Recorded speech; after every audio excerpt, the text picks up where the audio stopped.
All right, guys. Hello, all, and welcome to the first Google Hangout Jacobin reading group with the New Center for Advanced Studies. My name is Kevin. Today we have three readings. We have No Shortcuts, Unmaking Global Capitalism, and A Winning Strategy for the Left. We have two of the authors, or both the authors of A Winning Strategy for the Left. We have Kevin Young and Dr. Schwartz here with us today. So, yeah, that's my quick spiel. I'm glad you guys could make it. If we could just introduce ourselves going through and starting with Daniel, if you could unmute yourself and just say hi.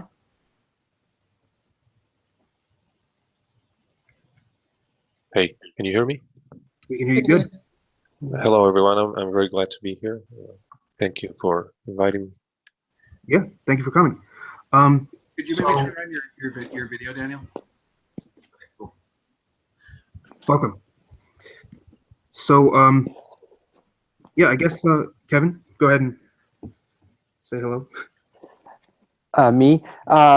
Okay, I'm Kevin Young. I teach in the history department at UMass Amherst. And thanks for the invitation. I'm glad to be here. Yeah, thank you for coming. Dr. Schwartz, could you, hopefully the audio goes through clearly, but could you please just introduce yourself? And I'm Michael Schwartz. I am a professor of sociology at Stony Brook, and I'm very happy to be here. So, Dr. Schwartz, the audio still seems to be a little weird. What we can try is do you see the group chat on the right side? Okay, I'll send you my cell number. Just call that. Oh, wait, no, you have my cell number. What am I doing? So I'll call you, and we can set up a speaker, and I'll just put it near the sound, whatever. And we can try it that way. Okay, whatever you want is fine with me. Okay, great. Yeah, thank you for your patience. A half hour of setting up, I can hear everybody perfectly. So, yeah, if you want to just, I can be quiet. Right. I mean, ideally, we'd love to hear your ideas and your experience. So what I'll do is I'll mute your profile here, and I will call you just now. In the meantime, Rich, could you please say hello? Hi there. My name's Jensen. I've been involved in independent record labels for about 30 years. My present company is called Cabin Games. My partner is Talela, Indian member, and my interest in music follows from interest in social form, and I'm very appreciative of the work of the New Center, and a total neophyte at this procedure, so I'm enjoying watching it unfold.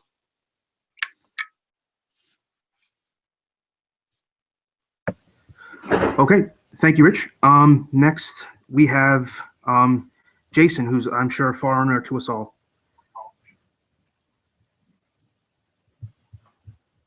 Hi. Yeah, I've been really excited about Jacobin magazine ever since it came out, and I'm really excited about this reading group. I would say it's probably the closest to my particular kind of political orientation, more or less. I really like the fact that it is kind of pluralistic under the tent of socialists instead of a particular variety of that. And yeah, I'm excited about this. Okay, thanks. And, Theodore, you're up.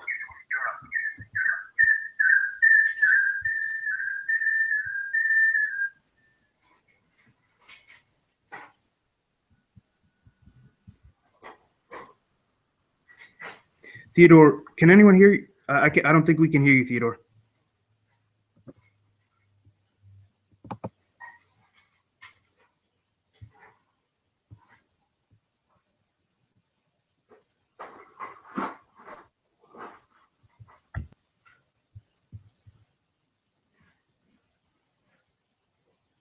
Okay, that's all right. We're still working out the kinks, but I think if you guys have some of the folks who have trouble speaking, if you have things you want to say, please put them on the group chat, and I'll be sure to mention it. But One thing I could say, Theodore, I don't know if you want to try to. If you're on a laptop, you might want to try coming in through your smartphone if you have a smartphone. And just all you would do is you just go click the link that you got here, in the same way, and it should call up a Hangouts app. And sometimes that'll fix the microphone problem. I should have mentioned that to Michael as well, probably.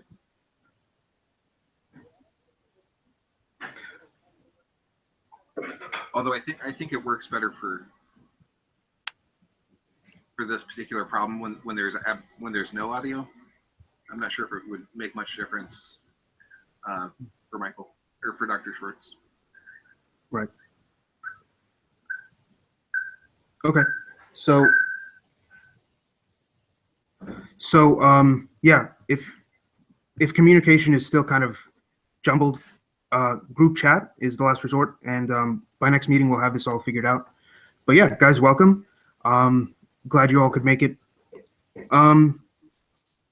So the first article I want to talk about is No Shortcuts, written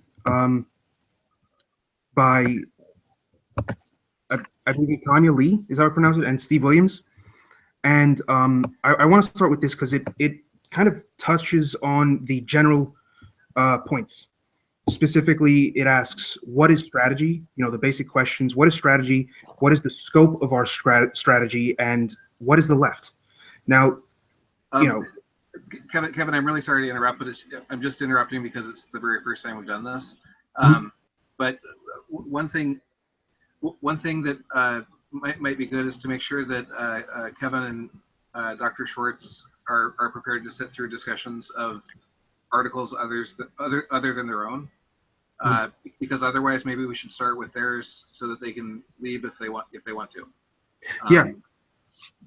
Yeah, good point. Maybe we can just ask them what they're if that order is fine with them, or if they would prefer theirs to be first. Okay, sounds good. Fine with me, whatever you guys like, it's fine. There you go. Okay. I think since there's always feedback with the cell phone, when I put it next to the speakers here on my computer, Michael, go ahead and talk with the regular computer, and I'll shut down the cell phone. If we have trouble hearing you, just talk through the group chat. But Okay. yeah, thank you for your patience, guys. So Kevin, do you have time to go through things, or? Yeah, I have, at least a good hour. So yeah, I've read the other articles too. So, it's fine with me. Okay, sounds good. So yeah, I just wanted to start with No Shortcuts because it does start with the most general kind of outline. It tries to highlight that, what is the left? These questions, they at first it could seem obvious. Everyone has their own answers, but it's not exactly clear, and the left is, as has been said a bunch of times, not exactly totally united. But what I like, what they say is that, first of all, we need to keep in figuring out where to go and what is our strategy, what is the scope of our strategy. They emphasize that we've got to keep attention on the, objective, concrete conditions, events grow out of. And they define strategy in this way: a plan to navigate shifting terrain to accomplish defined objectives, which create openings to achieve a larger goal. Meaning there are, in this definition, you can see that not only do they try and say nothing is totally concrete, nothing is totally determined, in other words, we'll have to adapt, but furthermore that we need a long-term goal, a general vision, and also the baby steps that'll get us there, that'll open those greater possibilities where we can attack and achieve our goals more directly. Now, I guess with that introduction, I want to open it up more to you guys and see if you guys have any comments, any questions, or just even general thoughts on left left strategy in the 21st century.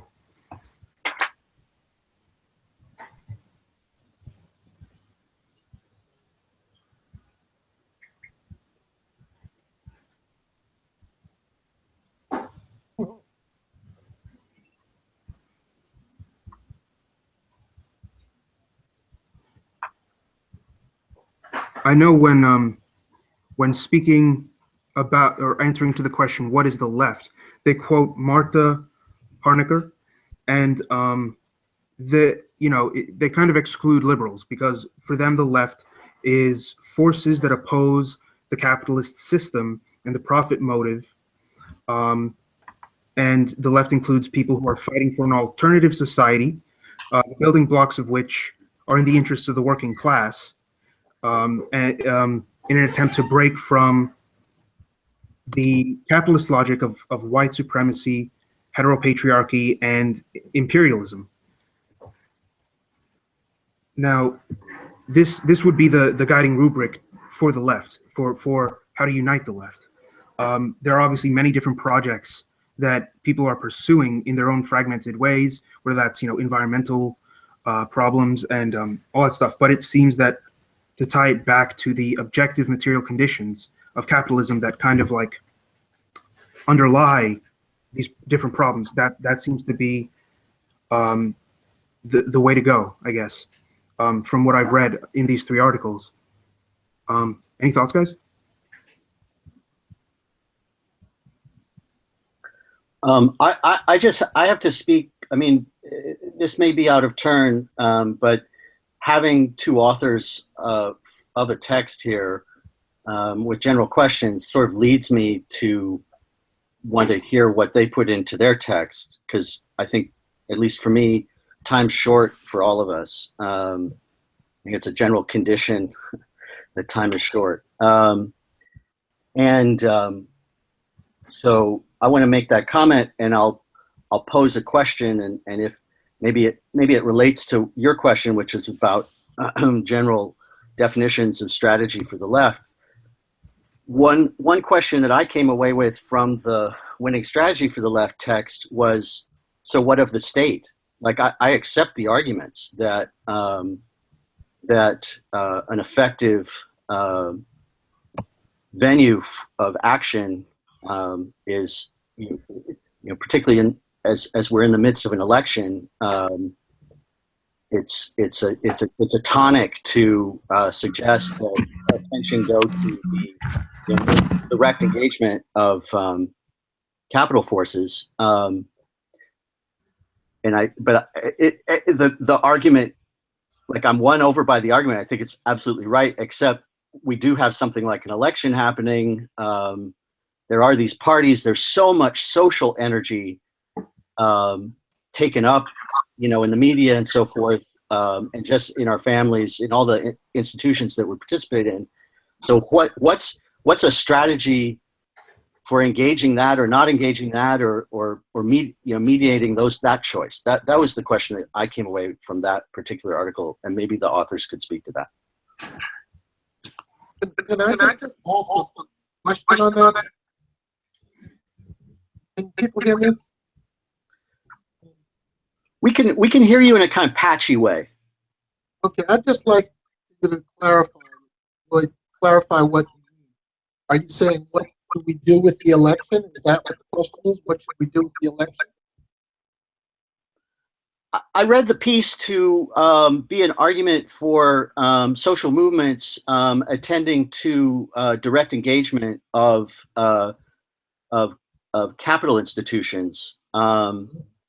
And I accept that as a strategy. I think that the way that the piece explains the efficacy of that strategy makes sense to me. But it did also. I wondered if what do we do with this? How do we engage politicians? How much is it 20%, 80%, none at all? Like, I just wanted to.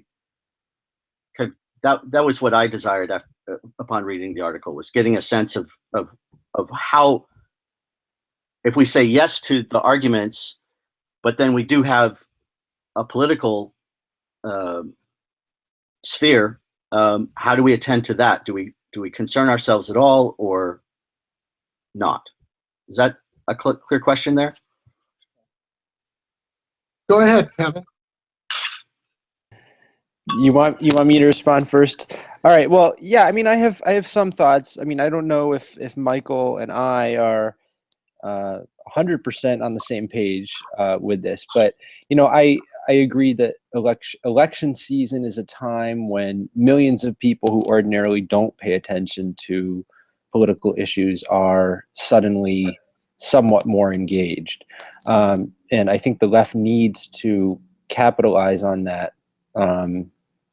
Maybe capitalize is the wrong word for this crowd, but take advantage of that opportunity. And the question is how. I don't think that putting a substantial amount of energy into electoral campaigns is going to be fruitful if it means diverting energies from other longer term organizing efforts of the kinds that we outline in the piece.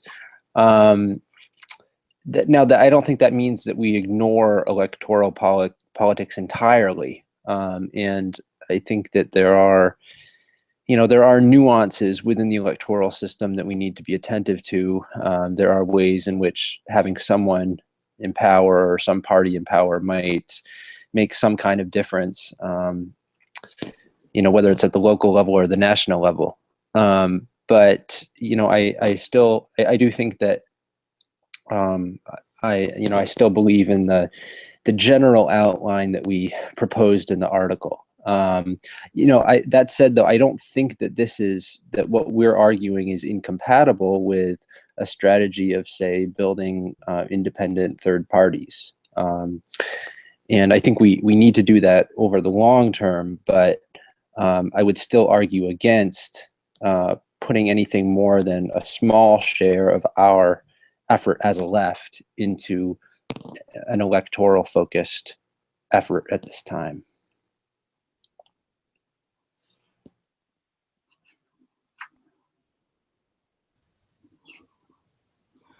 That's thank you. Yeah, that's much more clearly what I had stated, what I had vaguely in my mind, and that there's a lot of conversation noise on Trump or Clinton currently, right? But there are obviously other modes of action to empower ourselves. Well, and Stein, I mean, particularly for the left, and seeing the whatever the Sanders movement has become. I mean, there's such there's a remark. It's like a muscle flexing or something, because you see so many. It's so populist, I guess. You see so much activity, and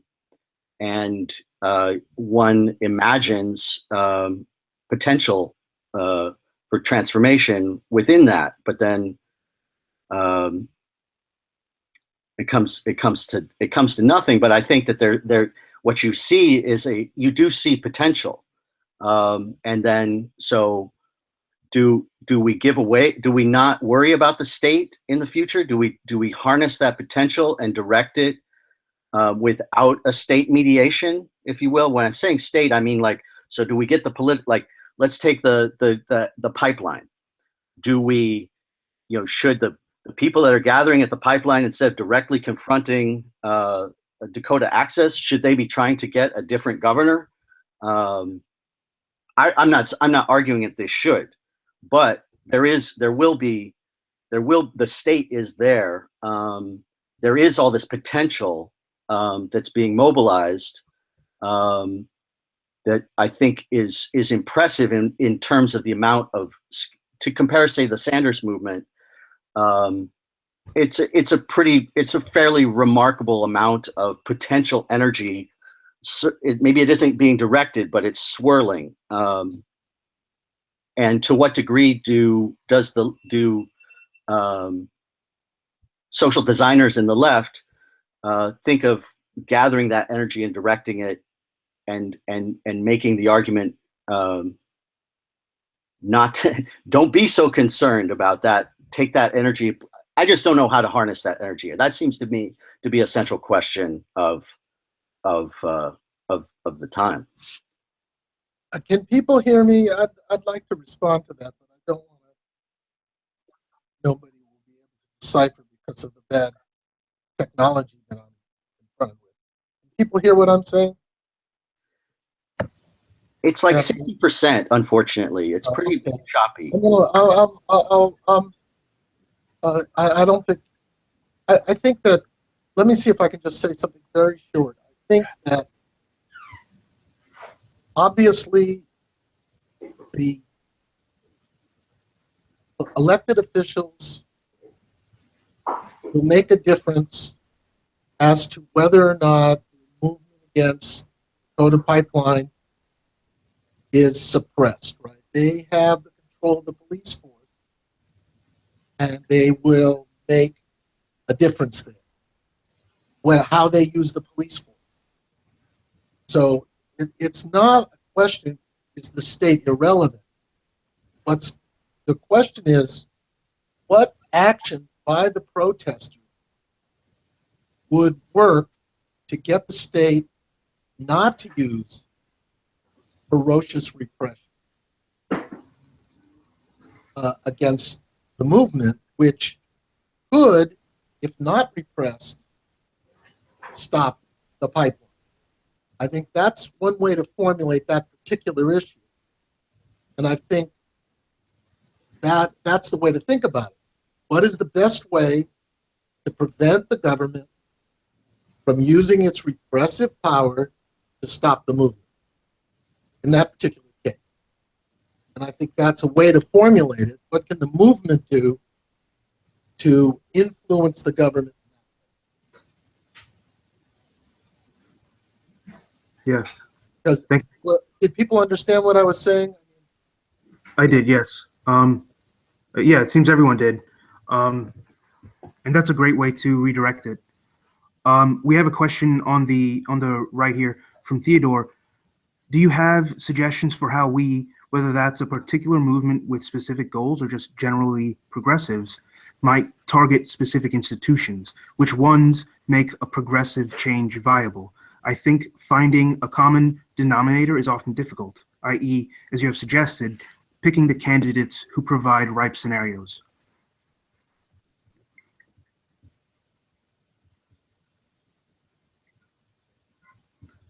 So Kevin and Dr. Schwartz, I'm sorry, that I don't understand the question. I'm worried that any complicated answer I gave to it would not be heard because of the bad speaking.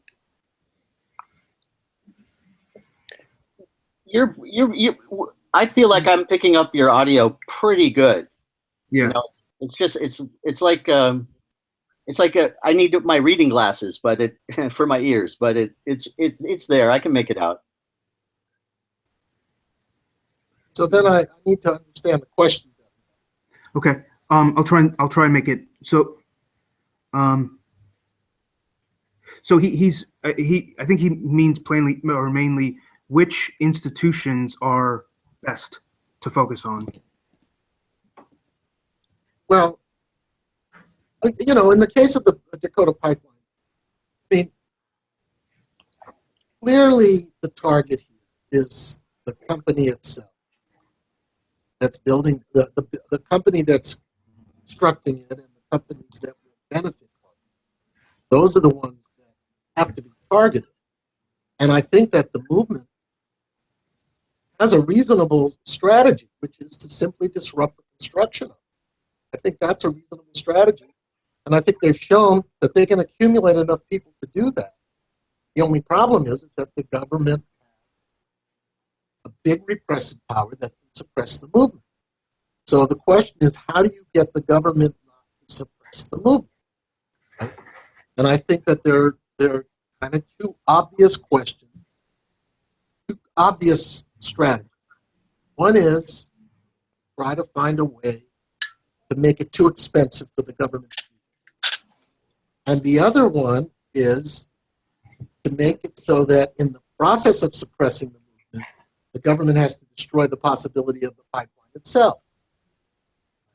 So that their deterrent is that they're going to kill the goose by trying to stop the movement. Right? And, you know, these has historically been pretty much what we've seen.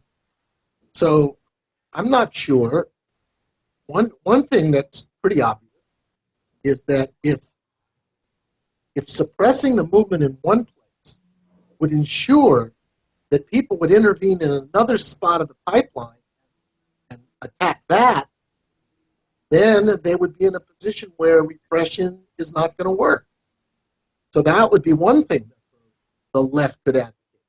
Say, let's have it, the entire length of the pipeline, let's have movements that are targeting all the different parts, focused on one place. If that's repressed, other places go to work. That seems to me to be a way to frustrate the government's ability, right?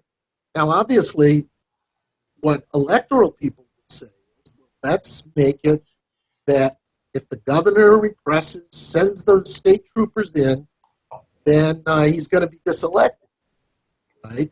They have to have a big electoral process that's going to threaten him.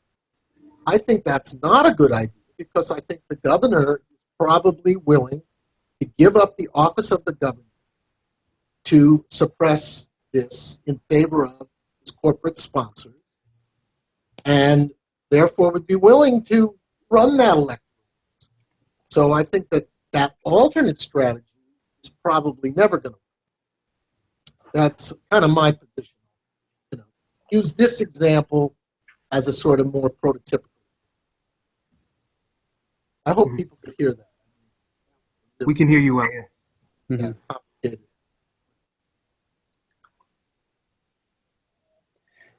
Yeah, and if I could just add one small point, I think in the case of the Dakota Access Pipeline, another potential target is all of the financial interests that are funding construction. I remember Democracy Now! A week or two ago had this interview with someone who had compiled a report on this and listed all of the different banks that have been funding it. So, and that's another potential target. I do agree that in this case, I think the easier target perhaps is, or the easier strategy maybe is directly impeding pipeline construction in the way that organizers are doing. And I think that from what I've seen, there is an attempt to mount these kind of disruptive actions at multiple different points along the pipeline path. So that seems to be what they're doing, as far as I can tell, or what they're trying to do. Yeah.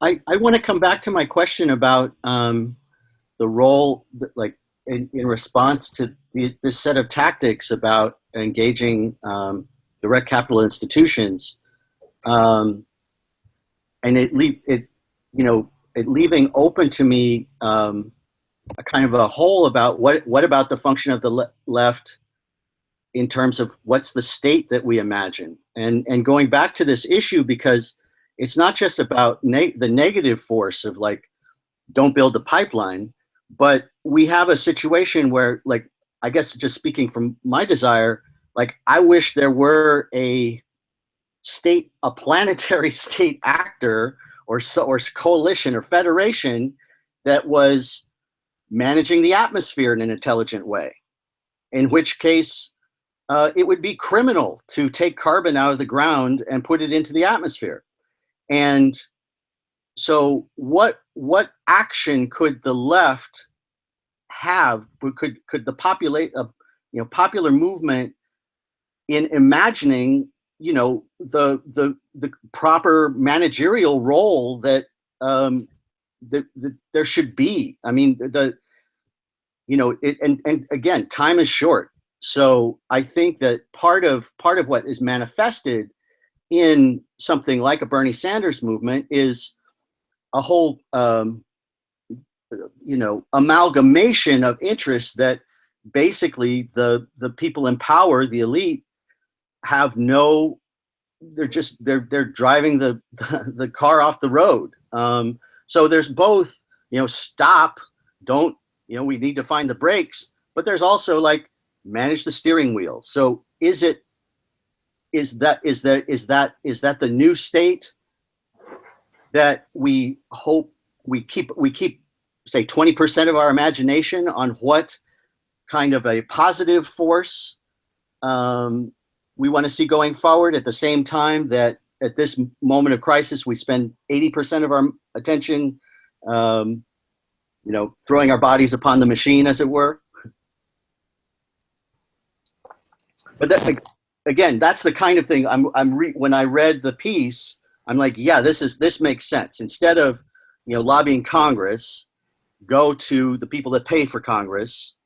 But what agency, as a left, do we try to build with a to be responsible for managing these resources that we are, if you talk to the people one of the beautiful things about Dakota Access is the collision of indigeneity, and I like that part of our reading group is about the future, the 7-generation value of the North American indigenous people, like, requires that they be good stewards of the resources. So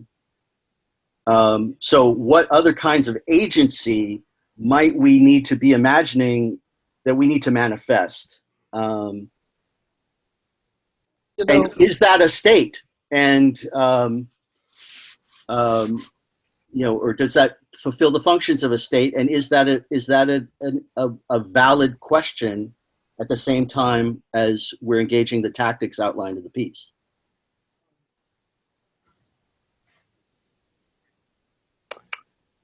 Michael, were you going to jump in? Yeah, no, yeah. I think that notion is a bit overambitious. What you're advocating for has tried over the centuries. In the socialist movement. Now the audio is very poor. There was the First International, the Second International, the Third International of the labor movement, we call it, right? And all the efforts at trying to get a movement with that kind of scope to be able to sort of propose a global policy and then have a chance of imposing it, right? They've all faltered on the fact that the base movements themselves have not been strong enough to carry their job forward. And they've ended up to be a superstructure without a base. And I think what the lesson we should learn from those historical things is that what the left everywhere has to do is be building the base, making movement the base of which is capable of governing itself in the sense of choosing strategies and tactics that will be meaningful, and hope that we can build a coordination among them, let's just say at a later date, because right now we obviously don't have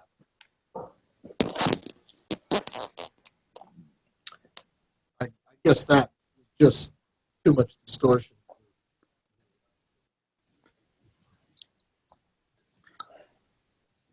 Yeah, if I could jump in, I definitely agree with that.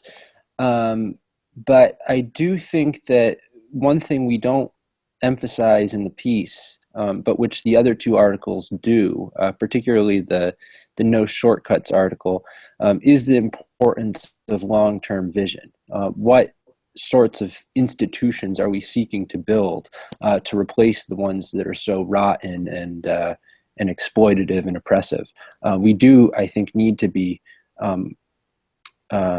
prioritizing those discussions at the same time that we're trying to beat back the forces of neoliberalism and all of the other evils that we're trying to deal with on a daily basis. So I do think that there is a very necessary role for articulating and debating alternative visions of different democratic institutions that we want to build in all spheres of life, in the economy, in terms of political governance, in terms of kinship and the family, and so on.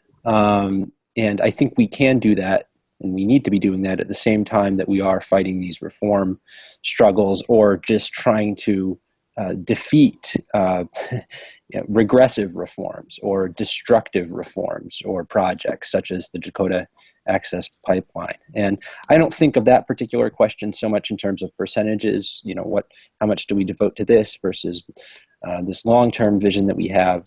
I think the two projects need to go together. And I think that there is a way to talk about long-term vision at the same time that we are trying to build up a base, as Michael says. And the question, of course, is always how to tie those two together. I think that in our piece, we're talking ultimately about reform strategies. But we also need to be having discussions about vision on a continual basis. And I think that doing so and striving to develop a reasonably unified vision as a left will contribute to discussions about what we want to replace capitalism and patriarchy and so on with. And it'll also help to guard against co-optation. When a movement achieves a small victory or gets something small from the government, there will be greater clarity that, well, ultimately that's not all we're fighting for. We want to go much further than that. There's still problems that we're trying to confront. So I don't think that those two projects of building a base and constructing a long-term positive vision about alternative institutions, I think that those can and must go together. Yeah, when I hear about building a base, the first thing that comes to my mind is, grassroots, right? The phrase grassroots, and that encompasses a lot of different ideals and strategies and approaches. So I guess when we're talking about building a base, can we get more specific? The kinds of institutions that we want to build, the kinds of networks, what is that, what are we looking at?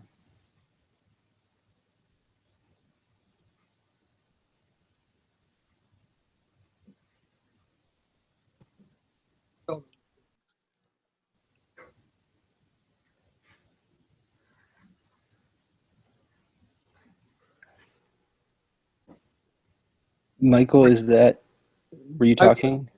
Yeah, no, and that was me. I said, I don't understand the question. What kind of an organization is that? What the question is, what kind of an organization are we looking for? I was trying to. I was trying to ask, when we're building the base, what does that look like? I think it looks different in every setting, because I think what the organization or the movement you're building should be built with a set of immediate goals in mind. It has to be constructed in order to meet those immediate goals. So, in a lot of settings, for example, union movements are really viable. And they would then have that workplace kind of structure to it. But in other settings, communities, organizations. And I think people have to be very willing to think through the connection between what they're trying to accomplish and what the structure of the movement should look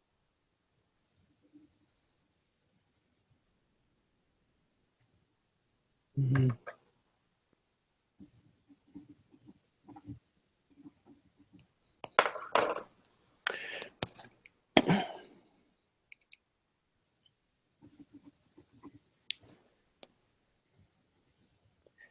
Yeah, I agree that it's going to look somewhat different depending on the movement and where it develops and what immediate goals it prioritizes. I do think that there are some good general principles, and I think some of those are laid out in the No Shortcuts article. That organizing a base and expanding a base is it is going to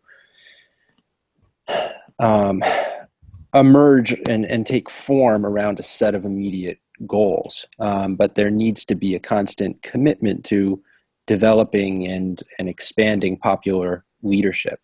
In terms of people's analysis of the social structure and how those particular demands or reforms that they're seeking relate to larger structures and so on. There needs to be continuous discussion about, or at least a space for discussion about future vision. There needs to be continual engagement with other struggles so that they aren't particular organizations aren't confined to silos. And that approach, I think, is also necessary in order to expand all of our horizons. It's easy to get locked into our particular silos and not be very aware of what else is happening. And doing so and taking that approach, I think, is also going to help to combat the kinds of insular attitudes and tendencies which have often been common, for instance, in the labor movement, racism, sexism, nationalism, and so on. That the movement everywhere needs to be explicitly and deliberately confronting those kinds of tendencies.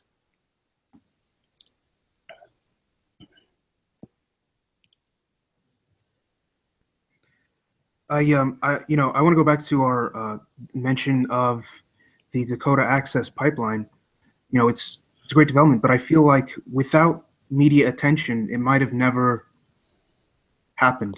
And I'm wondering, what do we feel about the media as a means to achieve goals, whether that's mainstream media or alternative media outlets or what have you?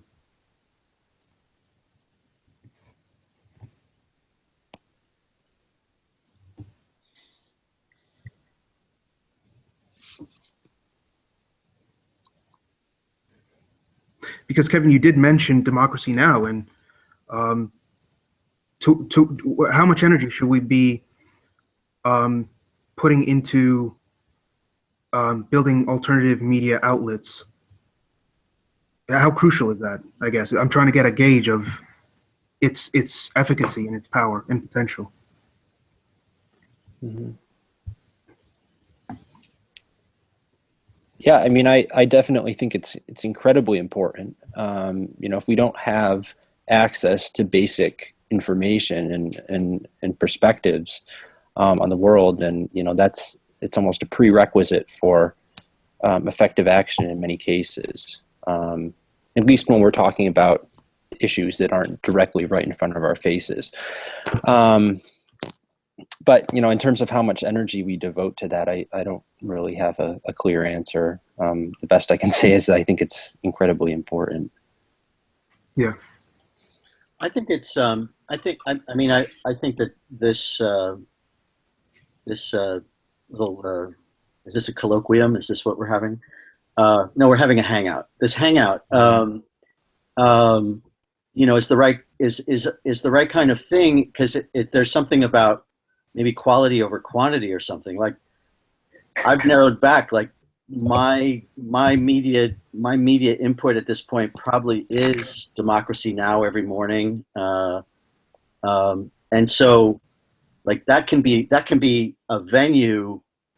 If they're or like responding to Jacobin, which is what's happening here. So it's like going back over the material, sharing it, and kind of randomizing it a little bit, or cooking it through a group experience, inevitably creates a broader social venue. And I don't know, I'm looking for kind of physical metaphors for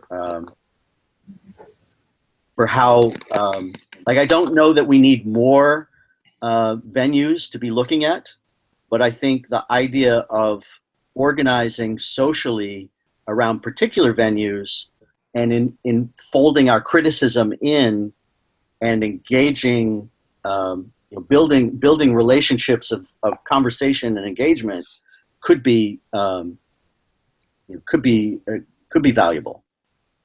So that when a symbol happens, when something, thank goodness, if we all are familiar with what happened with Democracy Now!, thank goodness Amy Goodman happened to be there with a camera at the very moment that the bulldozers were so, in such a terrible way, tearing up ancestors' bones because they got the documents from the court the night before. Like, and then there were dogs. Like, it was just so evil and caught out. And I guess we're having that, obviously, we're having that every day now with Black Lives Matter. So I feel like the quantity of media is probably about right, but it's the depth of engagement. And I don't want to say quality, but it's sort of by spinning our social energies over the material, and that's a kind of natural kind of social organization that can come up. So these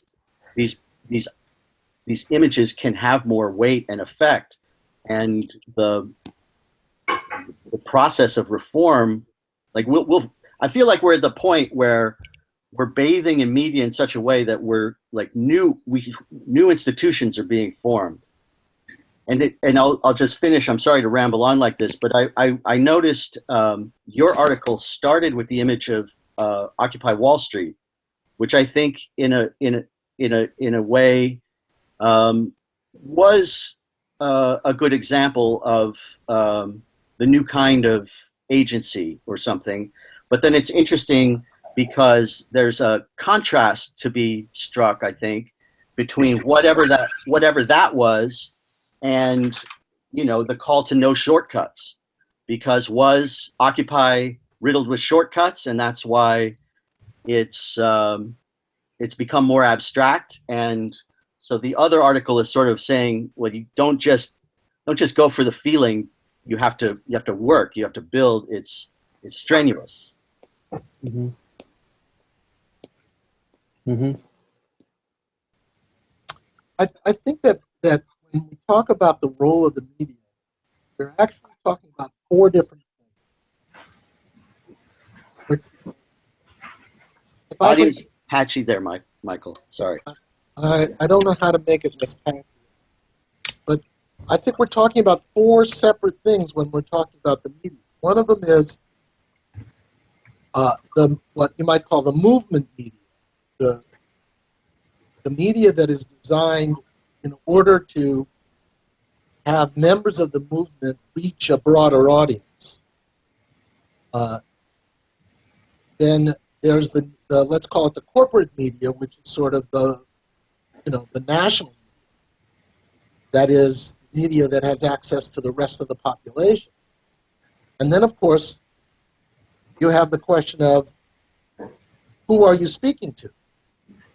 And so one thing to think about is, are we using the media as an organizing device in order to bring more people into the movement?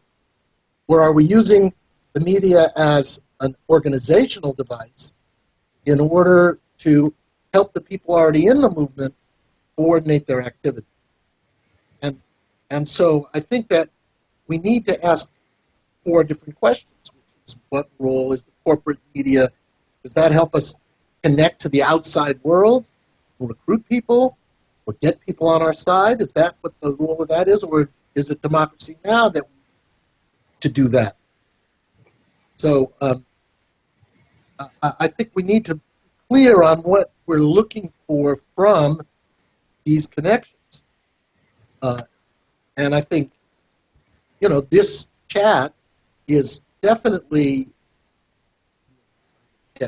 right, in order for people in the movement to get straight on what they want to do and coordinate their activities. organizational. I think the kind of publicity that the Dakota pipeline protests eventually got through the mass media functioned, I think, pretty well to bring to people that movement in a way that people might be mobilized. People were not previously mobilized. So corporate media can serve that function under certain circumstances. So I know there's no conclusion there. I just think we have to be clear to ourselves what we're trying to accomplish with the media.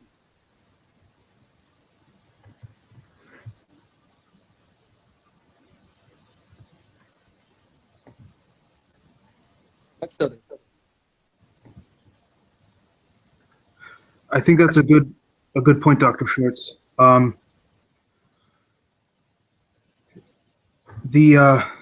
guess the other thing would be, I like the distinction media as organizing versus media as some kind of narrative that we go to, if I understood you correctly. And it's kind of like an irony, I guess. I don't really have a big point here, but it's an irony that forms of large-scale corporate mediation, like Facebook, like Google Hangouts, have enabled us to organize in a more effective way. I don't know. That wasn't really a real major point there, but I guess it goes back to the old capitalism digs its own grave kind of thing, which was mentioned in the Unmaking Global Capitalism article, but it was also mentioned that so capitalism has these contradictions, but also the workers have these contradictions. That there's unity in a workplace, but among workplaces and among different pay scales, there's a kind of a hard struggle to unify that disconnection and that diversity. And I suppose more general overarching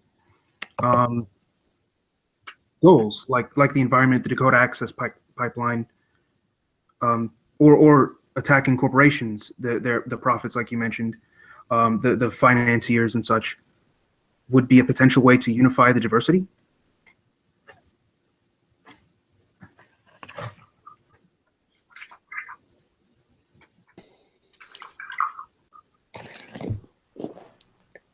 I think that there's enormous potential for building a broad-based anti-corporate movement in this country that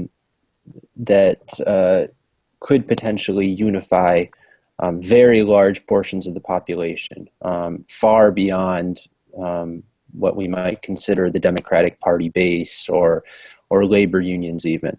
And part of the point of the last section of our article was to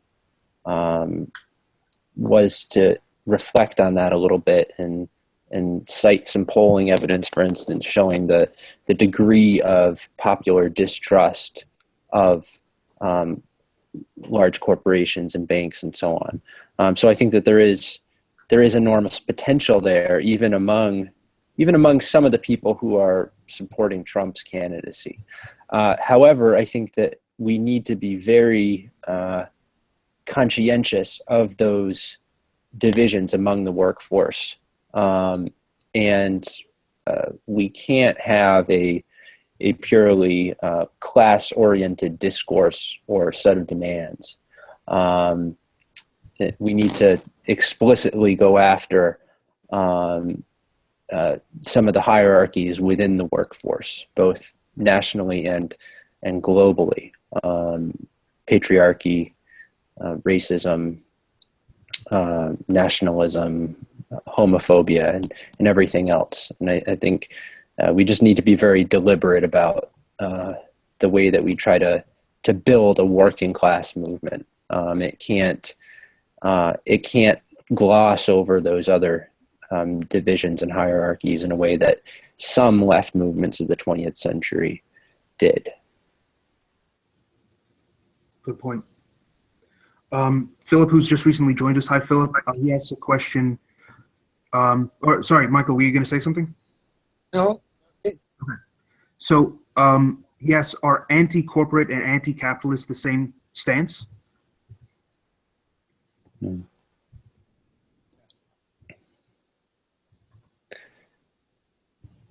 Well, yeah, I mean, I don't think they are necessarily. In public opinion polls, people have a considerably more favorable view of, so-called small business versus the large corporations. So that, in many ways, small businesses are just as exploitative. I'm thinking here at the local level, there are plenty of small businesses who engage in consistent wage theft and racism and sexual harassment and lots of other ugly things. So I think we do need to resist this tendency to hold up small business as this kind of alternative. So no, I don't think they're necessarily the same thing. But I think that the resentment and distrust of unaccountable private power can be harnessed, at least as a starting point for building a movement. From there, we would need to go on and look at the real problems with all kinds of private economic power, small business included. But the basic anti-corporate sentiment, I think, can at least be a starting point for bringing people together.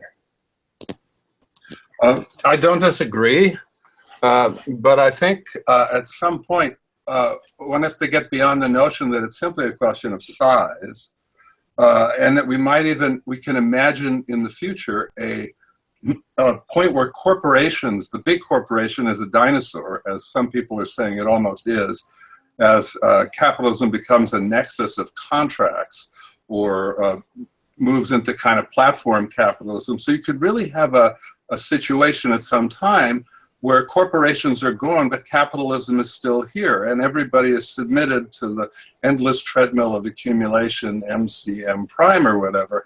And I don't know how one can leverage the innate distrust of the big corporation into an effort to kind of understand more what's going on. I know myself, for many years, I was involved in sort of anti-imperial struggle. I was in Chile in 1973 when Allende was overthrown.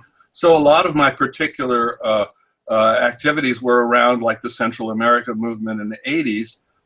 And I also had a sort of a dislike of large corporations because of their roles in places like Chile. But I don't think it was until the financial crisis of 2008 that I had a sense that there is something beneath all this, a kind of motor that is kind of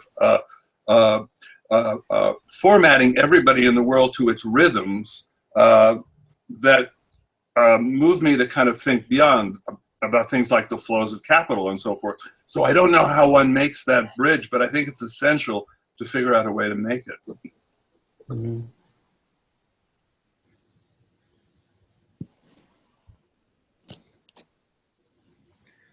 Yeah, absolutely. It's kind of funny. Whenever I talk to people, there's always that almost sacred cow about small businesses.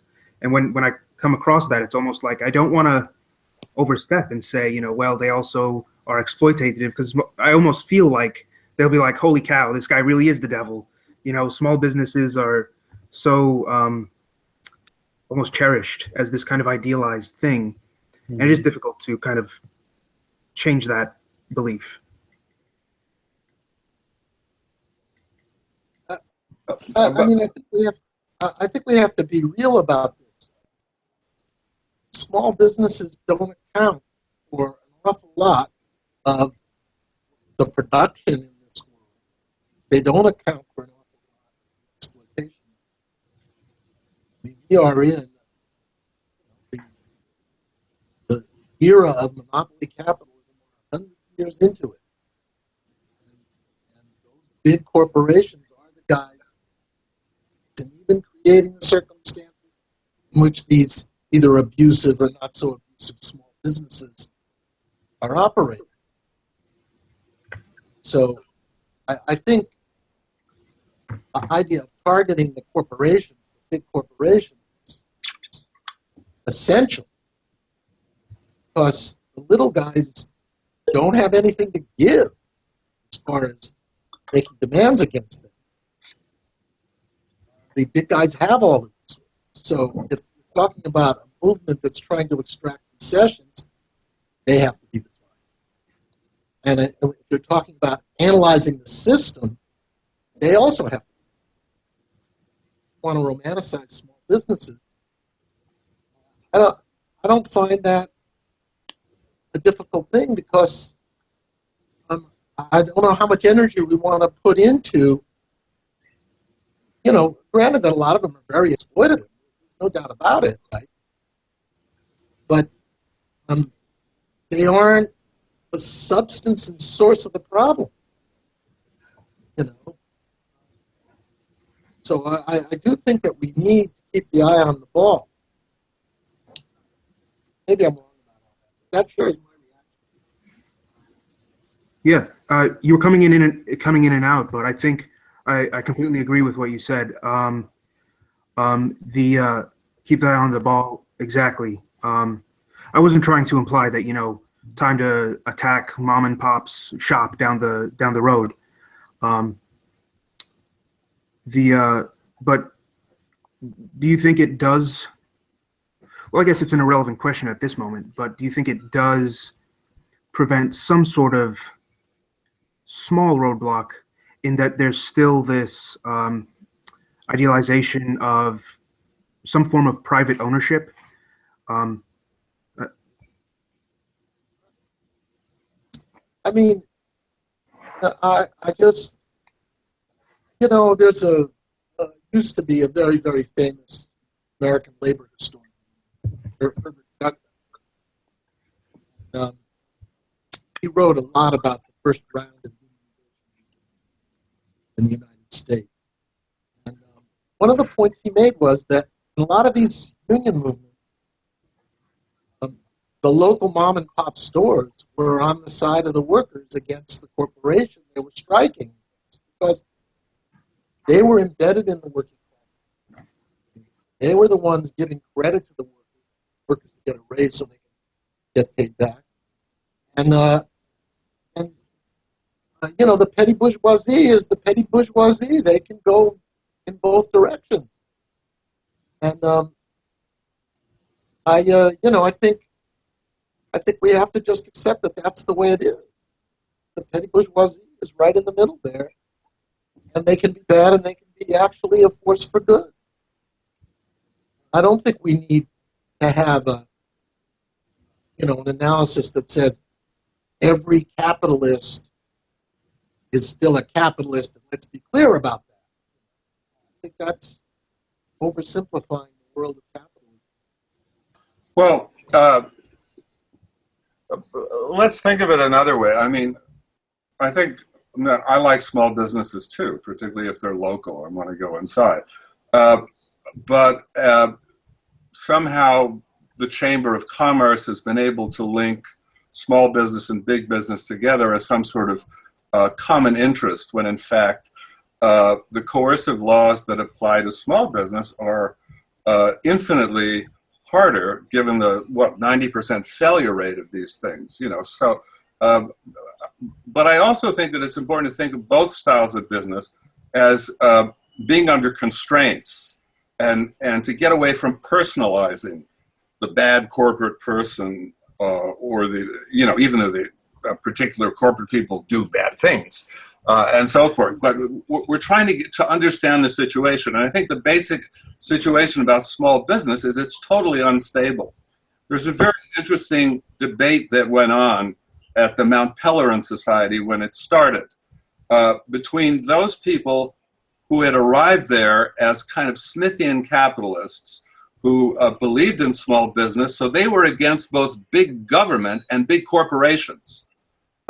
And the other side, which was defending monopoly by saying monopoly is essentially good because, first of all, it dissolves eventually, and second of all, it brings down the price for everybody. And that Smithian capitalism lost the debate over there, so the monopoly is good became the basic idea. But they managed to deflect thought away from how the problem with small businesses is it's submitted to such laws that essentially monopoly inevitably forms in various areas as these people go under, so that they're only in this kind of transitional and totally precarious situation. Now, how to separate them and make them an ally from some sort of class analysis, I have no idea. But I still think that focusing on the somehow people have to be brought to understand that there are larger laws. It's not a question of bad people or bad bankers or greedy bankers or small businessmen are just nasty, so they want to pay $11 an hour to people rather than 15. Everybody is submitted to these coercive laws that determine sort of how they spend their time and what they can do and what their options are. And the more we, again, I have no expertise or knowledge as to how to make that, how to move from initial blocks that are formed from people, how to do that. But I know you have to meet people from where they are, at where they are when you organize, but you also have to sort of say, well, you know, it's not really about this. There's something else going on, and I don't know how to do that.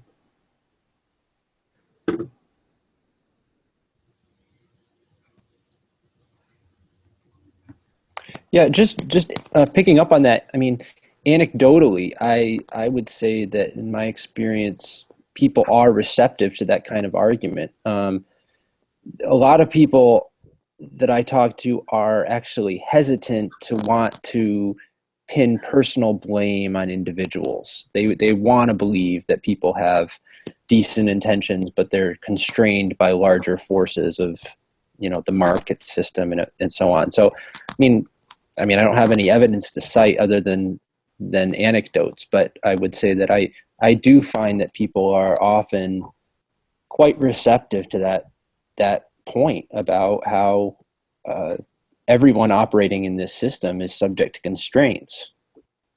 So I think that there is possibility there in terms of moving the discussion beyond just particular villains.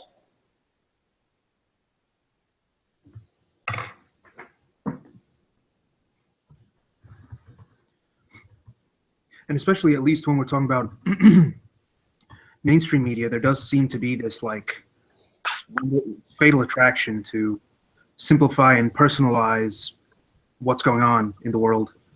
And I think it is good to hear that, you know, at least anecdotally, people are not kind of like, you know, predisposed to just agree with the simplified, personalized narrative. Well, on the other hand, there are villains,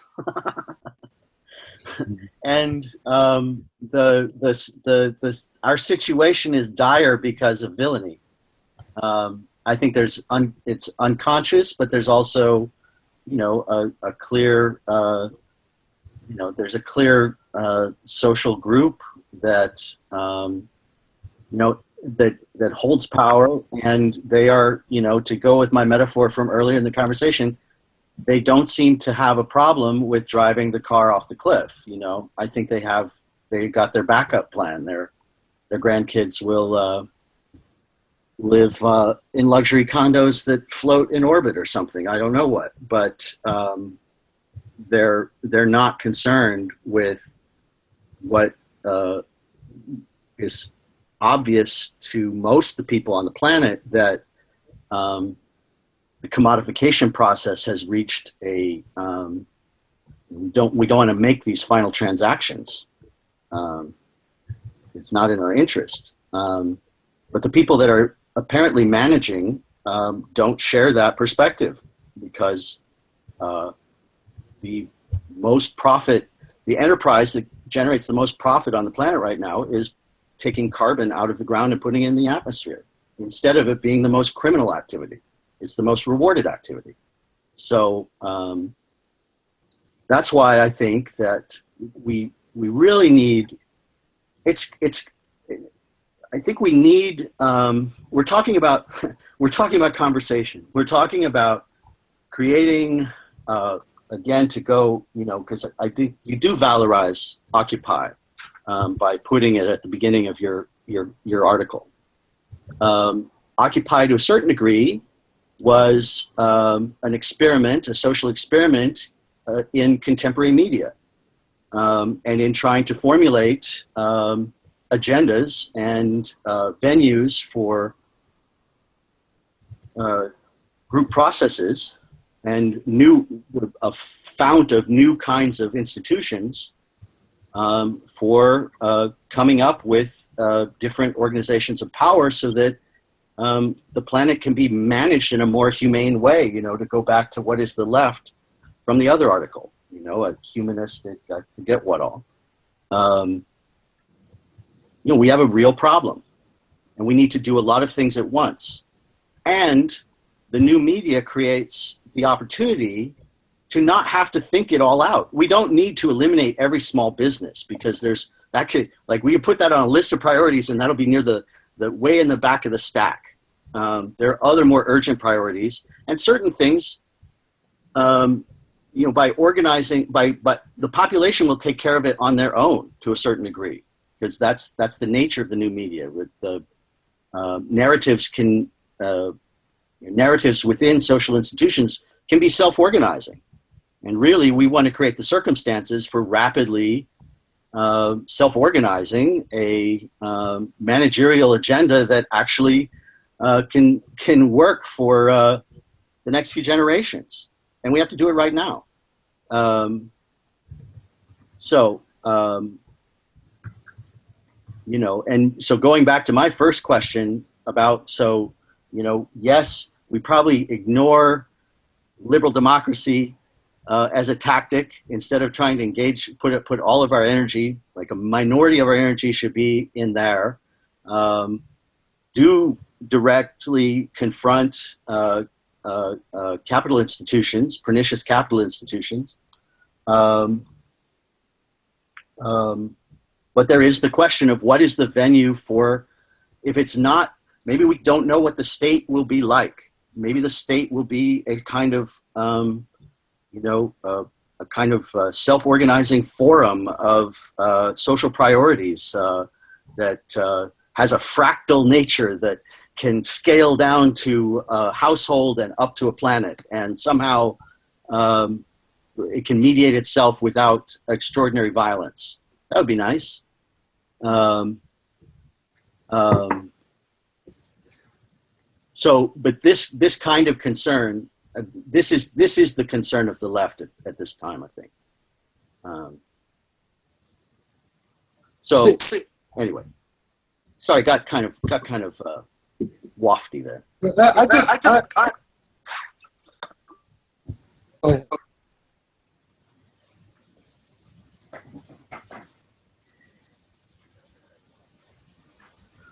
Was that Michael? Go ahead, Michael. I just want to pick on one piece of this, which is the idea of coming up with a kind of master plan that really will save the planet. There's an element of that I think is not quite right, which is that we can have a master plan. All of us could develop it. Many people have developed it. A lot of the environmental groups have said exactly what needs to be done in order to save the planet, shown that it's economically viable, et cetera, et cetera. We don't need that. We already have that. What we don't have is an answer to another thing in the last thing you said, which is that the most profitable thing going right now is extracting carbon and putting it into the atmosphere. And then something that wasn't mentioned, and that those who are engaged in that and determined to do it have an immense amount of power over policy. So they get policies that allow them to continue and even amplify it. So I think a better way to formulate this is that we have to figure out a way to make that process really unprofitable. Make it so that those who have the decision-making power over investment capital don't want to put their money in carbon because they're going to lose it. That's what we have to do. We have to take our global plans and drop them down to a very raw place and just disrupt the extraction of carbon in some definitive way, making it way too expensive, way too difficult, way too problematic, risky for these guys to want to put their money into it, continue to put their money into it. And that's why I think that the idea may be best expressed in John Holloway's Crack Capitalism. The idea that what we need is spots all over the world where they can't do the extraction because the people won't allow them to do it.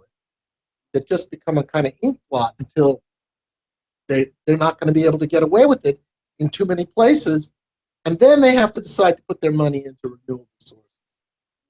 I think that's what we have to do. We have to sort of exercise a veto power against the next carbon project, which is why the Dakota Pipeline protests are promising in my mind. So.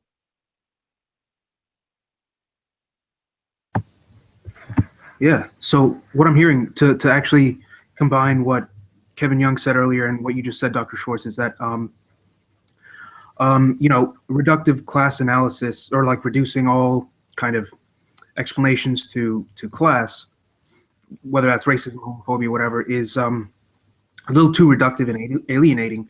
But the strategy to the actions to address the great problems that we face is basically almost axiomatically attack their profits.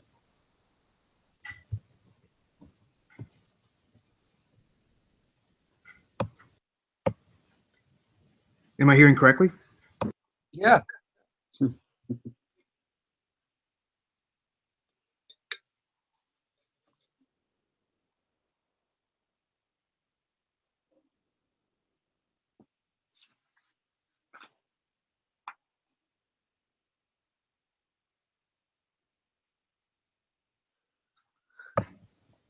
I do like, when we talk about attacking profits, my mind automatically jumps to like the third world. How are we gonna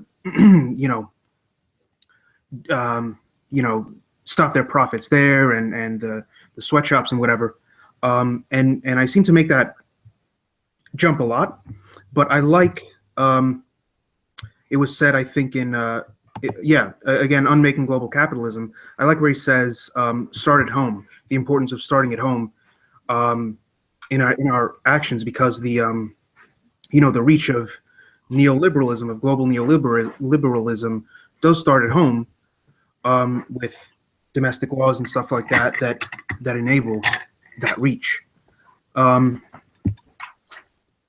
So yeah, I just wanted to mention that. I don't know, not a question or anything, but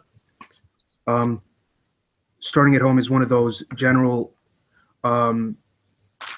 axioms we can rely on in what strategy should we approach.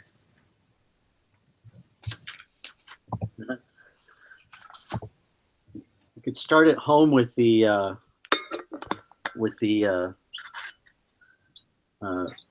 patriarchy of this group,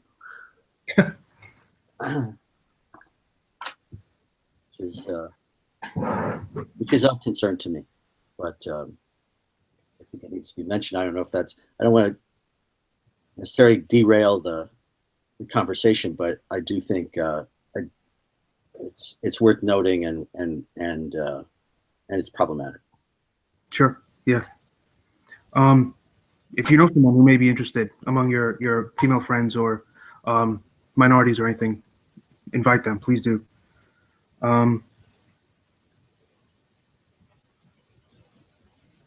Yep.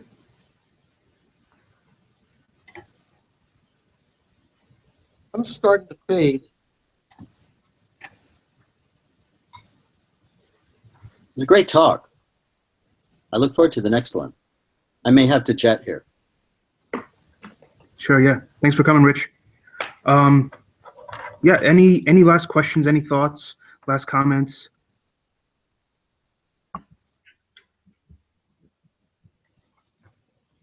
Yeah, I was thinking about a sort of a problem when you were mentioning this, the third world aspect.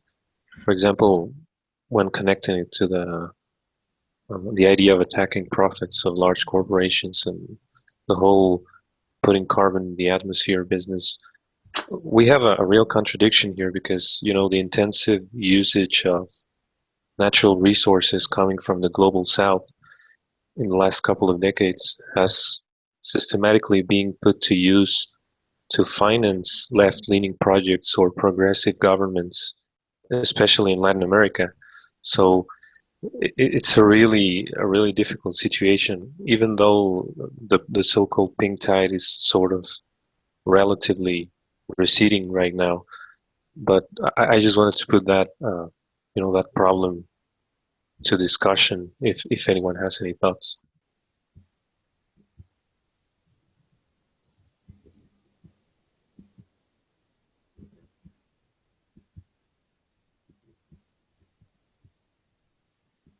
I mean, I don't want to put you in a spot here, but maybe if anyone has any thoughts at all.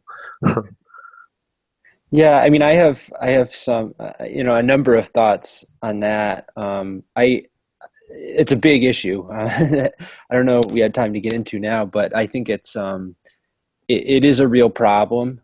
Um, and I'm sympathetic to a lot of the critiques of extractivism that are coming out of social movements, for instance, in Ecuador and Bolivia, Venezuela, and other places. On the other hand, I think that from a global perspective, when it comes to combating climate change, we need to have an analysis of historic responsibility and capability for climate change, for fighting climate change.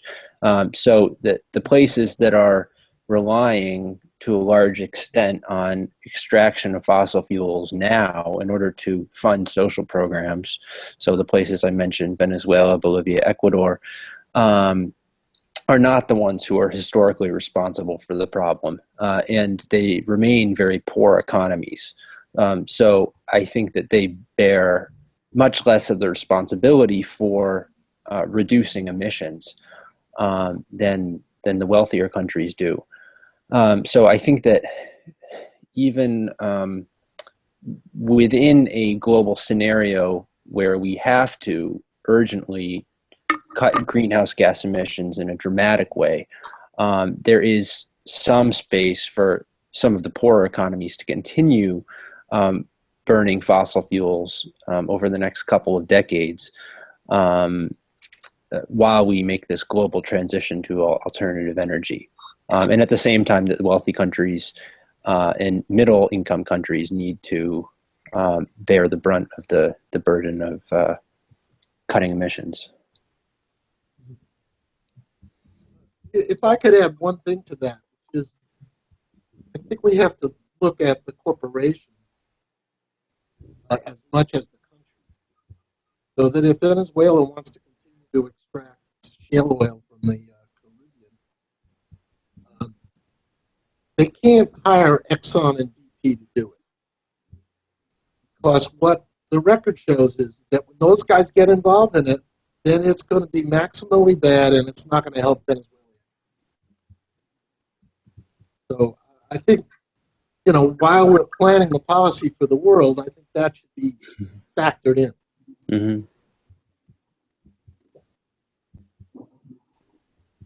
Yeah. Good point. So, yeah, we've been at it. So I think we should close up now. You know, Kevin Young, Dr. Schwartz, thank you very much for joining us. I will post an update in the Jacobin Reading Group on Facebook. Yeah, you guys had amazing insights, and thank you again. Yeah, well, thank you for the invitation. It was good to be here. Thank you. This has been great. Okay, guys. Have a So great Sunday, guys. you too, man. Take care. Bye-bye. Mhm.